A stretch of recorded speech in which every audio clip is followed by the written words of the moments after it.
10th standard maths first midterm test various district question paper analyze பண்ணிட்டே இருக்கிறோம். இப்போ நாங்க பார்க்க போறது Madurai district question paper part B.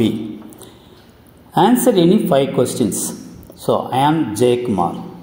13824 is equal to 2 power a into 3 power b n கொடுத்திருக்காங்க. So find a and b என்னன்னு கேட்டிருக்காங்க. பாருங்க இப்போ 13824 2 ஆல டிவைட் பண்றேன்.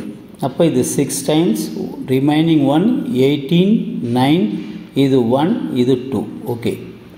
இதுக்கு அப்புறம் 2 ஆல டிவைட் பண்றேன். 3 4 so 5 அப்புறம் 6. இதுக்கு அப்புறம் 2 ஆல டிவைட் பண்றேன். 1 7 2 8. பின்ன 2 ஆல டிவைட் பண்றேன். So 8 6 4.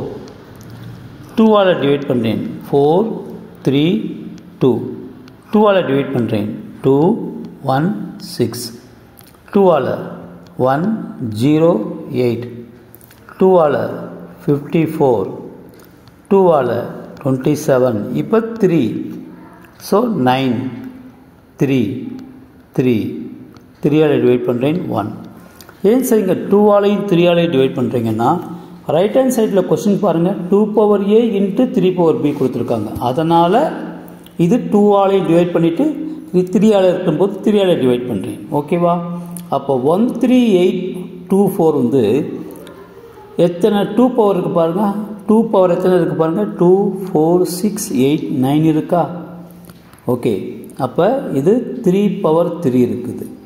Okay, which is equal to 13824. Okay, therefore 13824 is equal to 2 power a into 3 power b. அப்ப இது 2 power 9 into 3 power 3 is equal to 2 power a into 2 power b. இது ரெண்டையும் கம்பேர் பண்ணிக்கங்க. So 2 power 9 is equal to 2 power a. So base ஒரே மாதிரி இருக்கும்போது power ஈக்குவலாக இருக்கும். Therefore a is equal to 9. இதே போல 3 power 3 is equal to இது 3 power b. ஓகே. அப்ப b உடைய இது பேஸ் ஈக்குவலா இருக்கும்போது பவர் ஈக்குவலா இருக்கும். அப்ப b is equal to என்னது 3. Okay. Therefore a is equal to 9 and b is equal to 3. Answer. 2 more questions. Easy question. Thank you, students.